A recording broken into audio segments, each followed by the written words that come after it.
Hello everyone, this is Tanu टिप्टान। So start करें हमारे सेकंड पार्ट को। इनकम टैक्स का हम सिलेबस कर रहे हैं, है ना।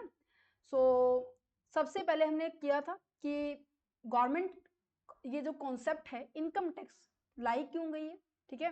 टैक्स का जो कॉन्सेप्ट है आया क्यों है हमारे इंडिया के अंदर। दूसरा फिर हमने डिस्कस किया था कि भाई टैक्स का मीनिंग क्या है, डेफिनेशन क्या है एंड उसकी फीचर्स क्या है। फिर हमने टाइप ऑफ टैक्स डिस्कस किए थे जिसके अंदर डायरेक्ट टैक्स आता है और इनडायरेक्ट टैक्स आता है और उसके डिफरेंस को भी डिस्कस किया था। देन आफ्टर दैट हमने प्रोग्रेसिव टैक्स और रिग्रेसिव टैक्स को डिस्कस किया। आज हम डिस्कस करने जा रहे हैं meaning of the income tax क्या होता है। इसके अंदर काफी सारे कंपोनेंट है। आज का जो वीडियो लेक्चर है ना बहुत ज्यादा इंपॉर्टेंट है और आज का जो वीडियो है कुछ पॉइंट्स जो हमारे जो पीछे प्रीवियस लेक्चर हमने डिस्कस किया था वो बेस रहने वाला है, ठीक है। कंपोनेंट वेरी वेरी इंपॉर्टेंट है, यहाँ से हर बार क्वेश्चन आया है। जितने भी प्रीवियस ईयर क्वेश्चंस को मैंने डिस्कस किया है और इवन मैं आपको इंपॉर्टेंट क्वेश्चन भी जो डिस्कस करूंगी उन सब में आपको देखने को मिलेगा ये एक सिंगल इंडिविजुअल आइटम्स ऐसे आई हुई है कि भाई प्रीवियस ईयर क्या होता है, पर्सन क्या होता है, असेसमेंट ईयर क्या होता है, इनकम क्या होता है, एग्जामिशंस लिमिट क्या होती है, old regime new regime, slab rate क्या होते हैं, ग्रॉस टोटल इनकम और टोटल इनकम में डिफरेंस क्या होता है, rebate surcharge, health and education cess, maximum marginal जो रिलीफ होती है क्या होती है। ये सारे के सारे कंपोनेंट है, वन बाय वन डिस्कस करेंगे, इन डेप्थ में डिस्कस करेंगे। स्टार्ट करें तो सबसे पहले आ जाता है कि भाई इनकम टैक्स। स्टार्टिंग से मैं थोड़ा सा मैं आपको रिकॉल करवा देती हूँ कि जो टैक्स है सरकार के लिए एक बहुत बड़ा रिवेन्यू का सोर्स। और ये नहीं है कि आप अपनी इच्छा जब चाहेंगे आप उसको दे देंगे, ऐसा नहीं है। आपको क्या करना होगा, अगर आपकी जो इनकम है एक पर्टिकुलर लिमिट से बच्चे वो क्रॉस कर जाती है तो उस टाइम आपको टैक्स भरना पड़ता है। और वो टैक्स किस रेट पे भरना पड़ेगा वो कौन डिसाइड करती है, सरकार डिसाइड करती है। इतना मैंने समझाया था। कहते ठीक है जी। अच्छा मैम ये हमने कैलकुलेट तो कर लिया, किसको देना है हमने ये भी डिस्कस किया था। हमने कहा था कि भाई ये सेंट्रल गवर्नमेंट को देना है। किसको देना है, सेंट्रल गवर्नमेंट को देना है।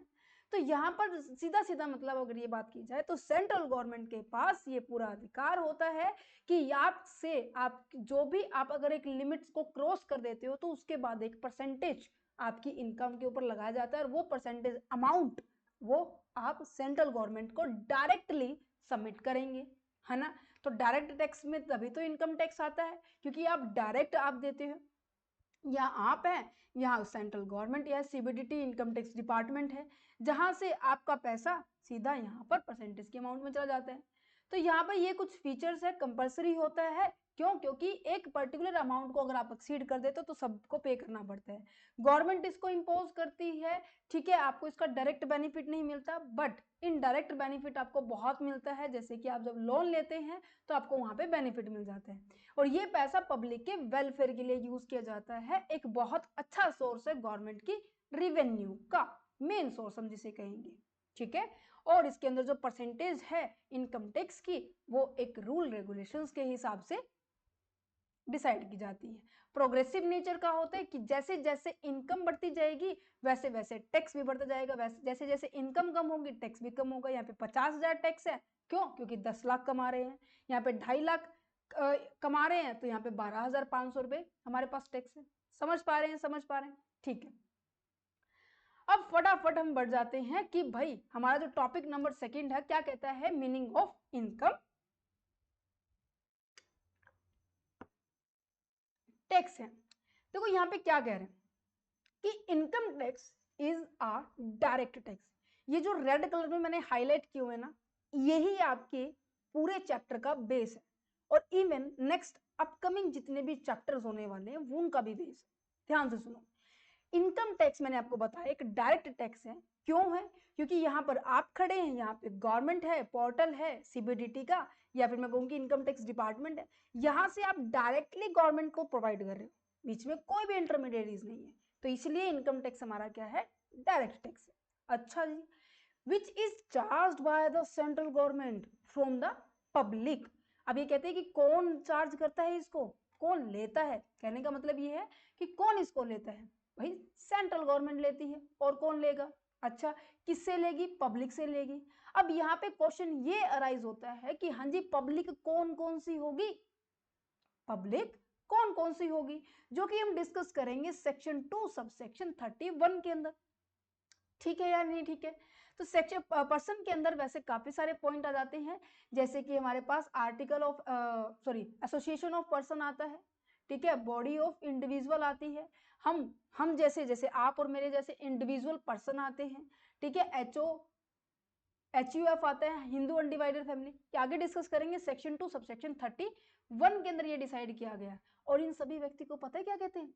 अब यहाँ पर देखो, जितने भी इंसान टैक्स को भरते हैं, जितने भी लोग टैक्स को भरते हैं, उसे हम पर्सन नहीं कहेंगे, उनको एक कोड दे दिया है। जैसे हम कहते हैं ना, घर पे नाम है चिंकू, बाहर है नाम परवीन, है ना। तो इस तरीके से इनकम टैक्स डिपार्टमेंट ने जो भी टैक्स भरेगा ना, उसको एक नाम दिया है, उस पर्सन को क्या कहते हैं, असेसी। और जो इस टैक्स को कलेक्ट करने वाला है ना, और कलेक्ट करके इसे कलेक्ट करने वाले कहेंगे असेसी ऑफिसर। समझ पा रहे नहीं पा रहे, जो भर रहा है इसकी दो पार्टी हैं, टू पार्टीज है। एक पार्टी तो क्या है कि टैक्स भरेगी और दूसरी उस टैक्स को कलेक्ट करेगी, ठीक है, इसे हम एसएससी कहेंगे, जो कि मैंने आपको बताया सेक्शन 2 सबसेक्शन 31 में डिस्कस करेंगे। अच्छा जी, एंड हुज टोटल इनकम, भाई टोटल इनकम का मतलब क्या है, कौन कौन सी इनकम ऐड होगी। जैसे कि मैंने बताया कि मेरी जो इनकम है मेरी सैलरी से भी आती है।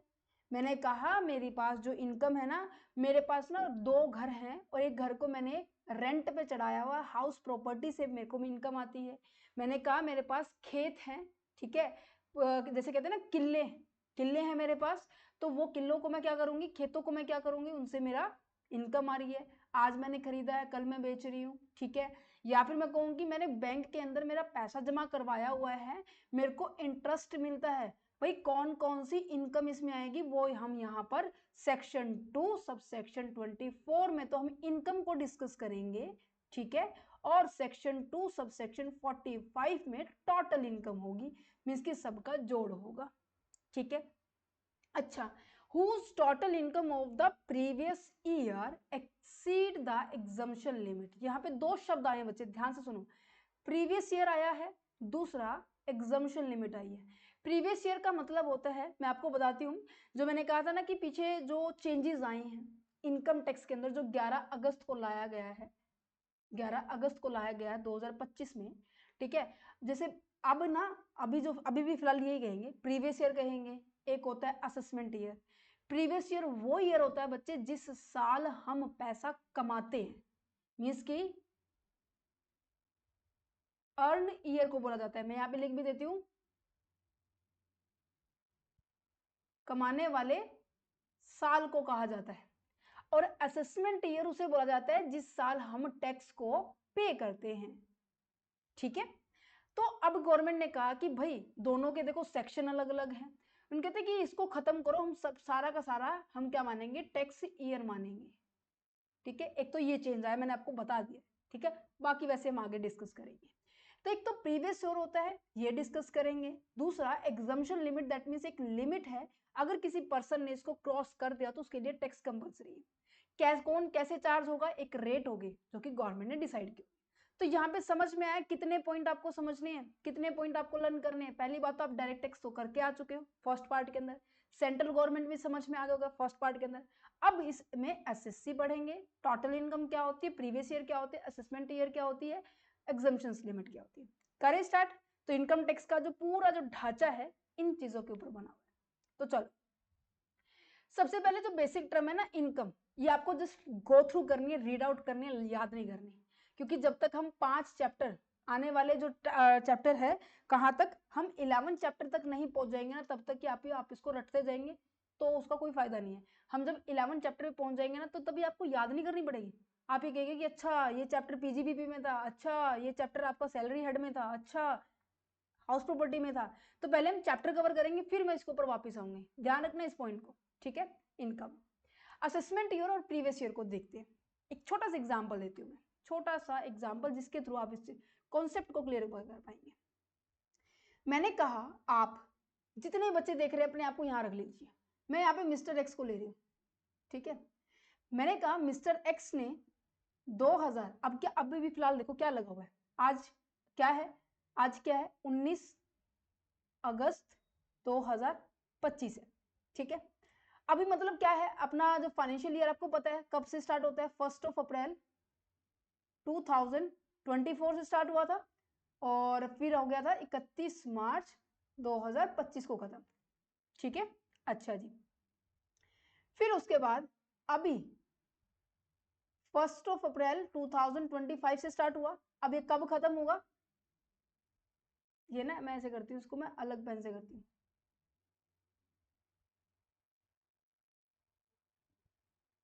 फर्स्ट ऑफ अप्रैल 2025 से स्टार्ट हुआ था, 31 मार्च 2026 को खत्म होगा। यस या नो, क्या सभी को पता है इतनी बातें, है ना। तो मैंने कहा कि जो मेरी इनकम थी ना 24-25 की, वो मैंने कितनी कमाई है, मैंने कहा कि मैंने 20 लाख रुपए, मिस्टर एक्स ने 20 लाख रुपए कमाई है। तो चलो छोटा सा एग्जाम्पल और ले लेते, 20 नहीं 2 लाख रुपए कर लेते, 2 लाख रुपए कमाई है। समझ में आ रहा है, समझ में आ रहा है नहीं आ रहा, कहते अच्छा जी। अब मिस्टर एक्स ने किस साल कमाई है, 2024-25 का सेशन है, दैट मीन्स 1 अप्रैल 2024 से कमाई है।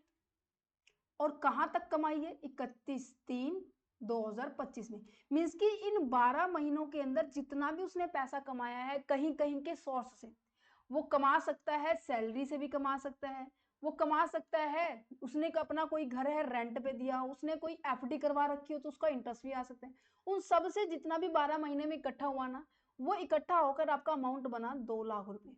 कहते अच्छा जी, दैट मीन्स ये वो साल है जिस साल मैंने कमाया है पैसा, है ना, 2024-25, ठीक है। अच्छा, इस साल को हम पता है क्या कहेंगे, इस साल को हम प्रीवियस ईयर कहेंगे। अब मैंने कहा कि जो मिस्टर एक्स है उसने 24-25 में, आज क्या डेट है, कहाँ लाइक करेगी बेटा, जल्दी बताओ मुझे, जल्दी से मुझे इस क्वेश्चन का आंसर जिसने दे दिया, दैट मीन्स उसके लिए कंसेप्ट थोड़ा इजी रहने वाला है। आज आप यहाँ हैं 19 अगस्त 2025 को, आप यहाँ है ना, है या नहीं है, अच्छा जी। तो यहाँ पर ये देखिए, आप यहाँ हैं, मैं कह रही हूँ कि मैंने कमाया ये है, दैट मीन्स आप खड़े यहाँ पर है, मीन्स की पीछे देखना पड़ेगा, प्रीवियस ईयर क्या होता है, प्रीवियस क्वेश्चन पेपर के क्या होता है, पी वाई क्यू क्या क्या होता है, कोई बता सकता है मुझे, लेट मी एक्सप्लेन कि पी वाई क्यू क्या होता है, पी वाई क्या होता है, that means previous year question paper क्या होता है, दैट मीन्स जिस साल मैंने कमाया, मैंने कहा मैंने पिछले साल कमाया है, तो पिछले साल दैट मीन्स प्रीवियस ईयर कहेंगे। क्या आप इसको लर्न कर सकते हो, और ये प्रीवियस ईयर आपका सेक्शन 3 के अंदर डिफाइन किया गया है, समझ में आ गया, क्लियर है इतना कॉन्सेप्ट। अच्छा जी, अच्छा मैम जरूरी थोड़ी ना है कि कोई इंसान यहीं से अपना बिजनेस स्टार्ट करे, क्या पता किसी के बंदे के मूड में यहाँ क्या पता वो जून से स्टार्ट करे, 1 जून से, क्या पता ऐसा हो सकता है कि वो 1 अक्टूबर से स्टार्ट करे, क्या पता वो ऐसा हो सकता है कि 1 जनवरी से स्टार्ट करे, कुछ भी हो सकता है। मैंने कहा ये तो बिल्कुल अच्छा क्वेश्चन है। अगर मैंने कहा फिर मैंने यहाँ पर 2 पॉइंट आते हैं कि नॉर्मली ये बोला जाता है कि प्रीवियस ईयर 12 महीने का होता है, जो मैंने यहाँ लिखा, पर अगर मेरा बिजनेस साल के किसी भी बीच में शुरू हुआ है, मैंने कहा जून में शुरू कर दिया, अक्टूबर में शुरू कर दिया, नवंबर में शुरू कर दिया, जनवरी में शुरू कर दिया, तो जिस दिन मैंने अपना बिजनेस को स्टार्ट किया है, स्टार्ट से लेकर पर खत्म हमेशा 31 तारीख को ही होगा, ये बात ध्यान रखना, खत्म हमेशा 31 तारीख को होगा।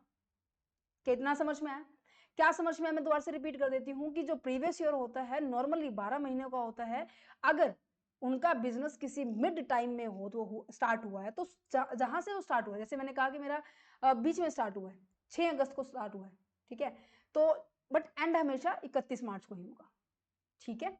आया इतना समझ में, पक्का पक्का आया, ये सभी चीजें ना ध्यान रखनी है। अच्छा जी, अब मैंने कमा तो लिया, अब मैंने कहा कि मैम टैक्स कब भरना है, भाई जिस साल आप टैक्स भरेंगे ना उस साल को हम क्या कहते हैं, असेसमेंट ईयर। मैम ये असेसमेंट ईयर नाम क्यों रखा, चलो इसके पीछे की कहानी समझाती हूँ मैं तुम्हें, जल्दी से समझाती हूँ। असेसमेंट का मतलब क्या होता है, जब आपका टेस्ट होता है, जैसे मैं क्लास के अंदर जब बच्चों का टेस्ट लेती हूँ, हर सैटरडे मेरी क्लास के अंदर टेस्ट होते हैं, टेस्ट लेने का मोटिव क्या होता है, कि उनकी परफॉर्मेंस को असेस कर सकूं, उनकी सभी बच्चों की परफॉर्मेंस को मैं जांच सकूं, कि हाँ जी किसने कितना अच्छा परफॉर्म किया है, कौन अपनी इंप्रूवमेंट कर रहा है, कौन नहीं कर रहा है, किसमें क्या कमी है। असेस का मतलब हो गया कि मैंने ब्यौरा लिया है ना। तो यहाँ पे मैंने कहा कि पहले तो मैंने सारे साल कमाया और साल के आखिरी में मैंने ये देखा कि हाँ जी कितना कितना किससे किससे कमाया, कितना कितना मेरा खर्चा हुआ, क्या मैंने जांच पड़ताल की या नहीं की। कहते हाँ जी की, और फिर मैं उसके बाद टैक्स भरूंगी। तो जिस साल मैंने टैक्स भरा है उस साल को हम क्या कहेंगे, असेसमेंट ईयर कहेंगे, क्योंकि पहले मैं असेस करूंगी, पहले मैं जांचू पड़तालूंगी और फिर मैं उसके ऊपर टैक्स भरूंगी उस इनकम का।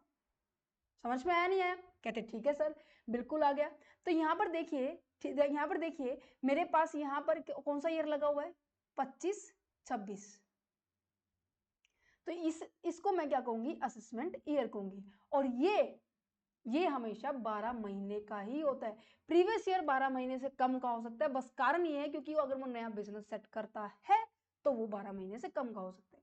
चलो इसको पढ़ते हैं। असेसमेंट ईयर क्या लिखा हुआ है, सेक्शन 2 सबसेक्शन 9 के अंदर ये डिफाइन किया गया है कि यूर प्रीवियस ईयर पढ़ते, financial year in which income is earn, वो साल जिस साल आप अपना पैसा कमाते हैं, and the next year in which the income is taxable, उसे हम क्या कहेंगे, असेसमेंट ईयर। मीन्स कि जिस साल आपने कमाया 24-25 था उसे हम प्रीवियस ईयर कहेंगे, और जिस साल में आप खड़े हैं या मैं कह सकते हैं जिसमें आप अभी फिलहाल है ना 25-26, ये आपका असेसमेंट ईयर होता है।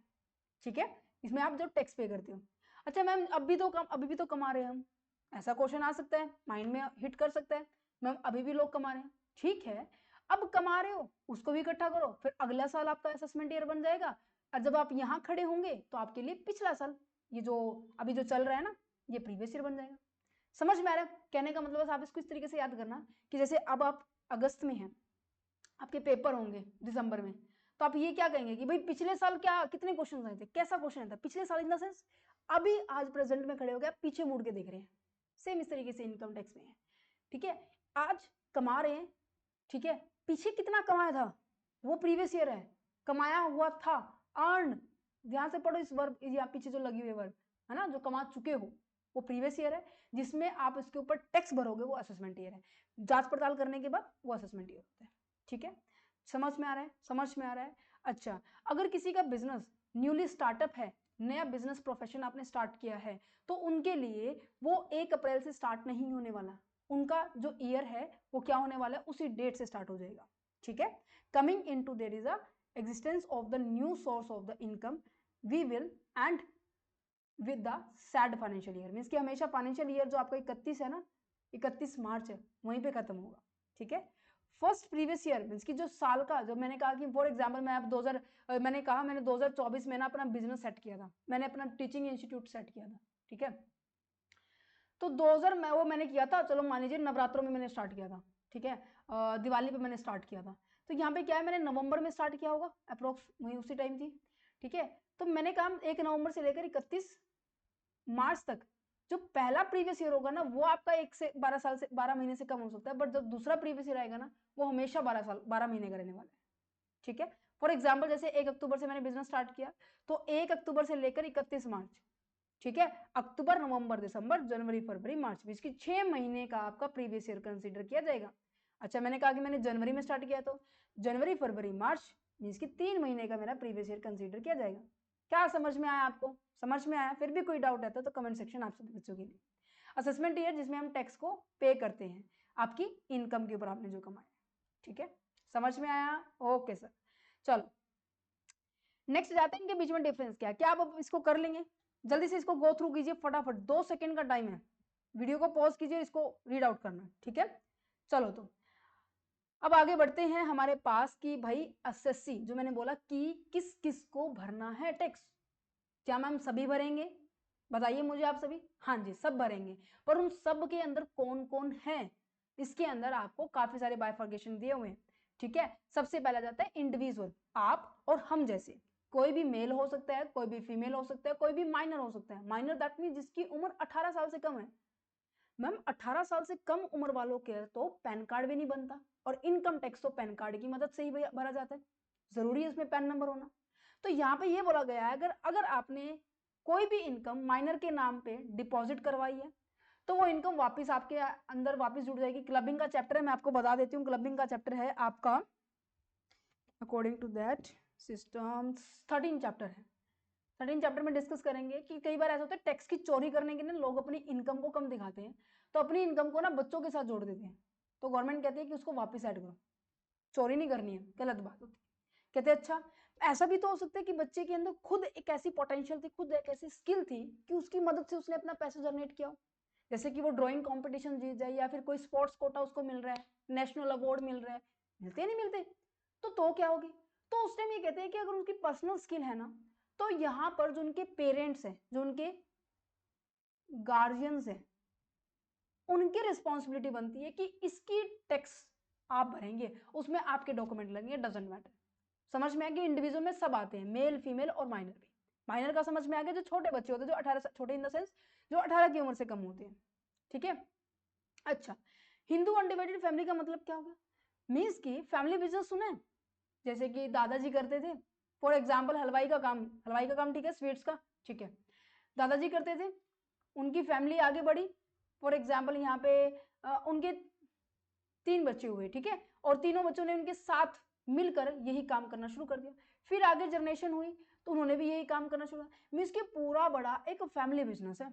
और उस फैमिली बिजनेस के अंदर अब सिंपल सी बात है, इतने सारे, मान लीजिए 8 से 10 से 12 बंदे हो गए हैं उस बिजनेस में लगे हुए हैं, हलवाई की शॉप में लगे हुए हैं, मिठाई की दुकान बड़ी अच्छी चल रही है, क्या वहां से इनकम नहीं जनरेट होती होगी, डेफिनेटली होती होगी। अब इनकम जनरेट होती है, क्या उसके ऊपर टैक्स नहीं देना होगा, पर इनकम टैक्स में ना हिंदू लॉ को प्रॉपरली डिफाइन नहीं किया, ठीक है, बट इनडायरेक्टली हम इसको थोड़ा सा समझने के लिए हम इसको ये कर सकते हैं कि एक आपका जो कॉमन बिजनेस होता है ना, जो फैमिली बिजनेस होता है, उसे हम कहते हैं हिंदू अनडिवाइडेड फैमिली, ठीक है। अच्छा जी, फर्म समझते हो, +2 क्लास के अंदर भी किया था, पार्टनरशिप फर्म बड़ी है कि जब 2 या 2 से अधिक मिलकर व्यक्ति इकट्ठे होते हैं और अपना एक प्रॉफिट मोटिव कमाने के लिए वो एक बिजनेस में लग जाते हैं, जैसे फास्ट फूड का बिजनेस फ्रेंड इकट्ठा करके कर रहे हैं, तो अगर वो कर रहे हैं तो पार्टनरशिप एक्ट 1932 के अकॉर्डिंग और एलएलपी जो कि 2008 के अकॉर्डिंग अगर ये कमा रही है ना, उसको भी टैक्स भरना पड़ेगा। कहते हैं अच्छा, एसोसिएशन ऑफ पर्सन का मतलब क्या है, एसोसिएशन का पर्सन का मतलब है कि 2 और मोर पर्सन में तो देखो अब हम पढ़ रहे हैं कि सारे आ रहे हैं, इंडिविजुअल भी आ रही है, एचयूएफ भी आ रही है, फर्म भी आ रही है, कंपनी भी आएगी, सब आ रहे हैं, पर यहाँ पे बोला है एनी 2 ऑफ मोर पर्सन, यहाँ पे इंडिविजुअल या फिर कंपनी हो सकती है, कंपनी हो सकती है, फर्म पर्सन या फिर कोई भी फर्म हो सकती है, मीन्स कि यहाँ पर कॉम्बिनेशन होगा, ये एक फर्म का बैग बना लीजिए, यहाँ पे पर्सन का बैग बना लीजिए, ये कोई एक कॉमन ऑब्जेक्टिव के लिए जब कोई बिजनेस को स्टार्ट करते हैं और जब उससे कोई इनकम होती है तो उनको जरूरी है कि उनको टैक्स भरना पड़ेगा। कहते हैं अच्छा जी, बॉडी ऑफ इंडिविजुअल का मतलब क्या है कि कोई इंडिविजुअल और इंडिविजुअल आपस में हाथ मिलाए और मिलाने के बाद उनका मेन मोटिव क्या है कि उनको प्रॉफिट अर्न करना है और वो कमाएंगे, तो सिंपल सी बात है, तो उनको टैक्स तो भरना पड़ेगा ना, भरना पड़ेगा। तो यहाँ पे यही बात की गई है कि बॉडी ऑफ इंडिविजुअल और एओपी, मोस्ट ऑफ ऐसे इनको इकट्ठा बोलते हैं एओपी एंड बीओआई। एओपी का मतलब होता है एसोसिएशन ऑफ पर्सन, मीन्स कि जहां पर एक पर्सन होगा और दूसरा यहाँ पर एक फर्म होगी। बीओआई का मतलब क्या होता है कि जहां पर एक पर्सन और वहां पर भी दूसरा भी पर्सन होता है, यहाँ पे फर्म नहीं होती है, तो वो क्या लिखा, only the individual come together to earn the income, कोई कंपनी नहीं आती, कोई फर्म नहीं आती, मेंबर नहीं बन सकती बीओआई के अंदर, मेंबर किस में बन सकती है, वो एओपी में बन सकती है, ठीक है। इसके बीच में ना एक क्वेश्चन एक बार आया था, ज्यादा बड़ा तो नहीं आया था, 2 नंबर में 5 नंबर में आया था, बट हाँ फर्क आपको पता होना चाहिए, ठीक है। तो फर्क आ गया समझ में, एओपी का मतलब क्या होता है, एसोसिएशन, एसोसिएशन किसकी बनती है, बिजनेस में एसोसिएशन क्या होते हैं, बड़ी बड़ी फर्म्स को बोला जाता है ना, तो फर्म अगर फर्म के साथ कोई इंडिविजुअल आ जाए या इंडिविजुअल के साथ कोई भी कंपनी आ जाए, वो अगर हैंडशेक कर रही है और साथ में फिर मिलकर काम करने के बारे में बात कर रही है, उसके बारे में बात की जा रही है। और BOI that means body of individual, means की जो इंडिविजुअल पर्सन है ना, वो इंक्लूड होंगे, केवल इंडिविजुअल इंक्लूड होंगे, ये नहीं है कोई और अदर पर्सन भी आ जाएगा, ठीक है। लोकल अथॉरिटी दैट मीन्स हमारी जो पंचायत होती है ना, म्युनिसिपल कमेटीज होती है, ठीक है, कैंटोनमेंट बोर्ड्स होते हैं ना, ये एक कमेटीज होती है, एक अथॉरिटी होती है, वो आपस में मिलकर कुछ काम करना शुरू कर रहे हैं, सोसाइटी के वेलफेयर के लिए भी, कुछ कमा भी रहे हैं, अगर उनकी इनकम एक लिमिट को क्रॉस कर देती है तो उनको भी टैक्स पे करना पड़ेगा। आर्टिफिशियल जुडिशियल पर्सन का मतलब होता है कि एक ऐसा पर्सन होता है जो कि किसी पर्टिकुलर एक्ट में होता है, ठीक है। जैसे 1956 जो एक्ट है यूजीसी का है, यूनिवर्सिटी ग्रांट कमीशन का है, और जो यूनिवर्सिटीज को परसेंट ग्रेड भी देती है, ए ग्रेड की, बी ग्रेड की, ये सभी पर्सन यहाँ पे आती है, ठीक है। तो यहाँ पे पर्सन में कौन कौन इंक्लूड हुआ है, क्या आपको लर्न हुआ? सबसे पहली बात तो इंडिविजुअल है, फिर आ जाता है हिंदू अनडिवाइडेड फैमिली आ जाती है, फिर आ जाती है कि दो व्यक्ति मिलकर आपस में मिल कर रहे हैं तो फर्म आ जाएगी, जो एक्ट कौन सा होगा 1932 और 2008 एलएलपी। फिर आ जाती है आपकी कोई कंपनी हो गई है, या फिर मैं कहूँ कि फिर आ जाता है एओपी आ जाता है, दैट मीन्स कोई पर्सन क्या कर रही है, किसी फर्म के साथ या फिर किसी कंपनी के साथ हैंडशेक कर रही है।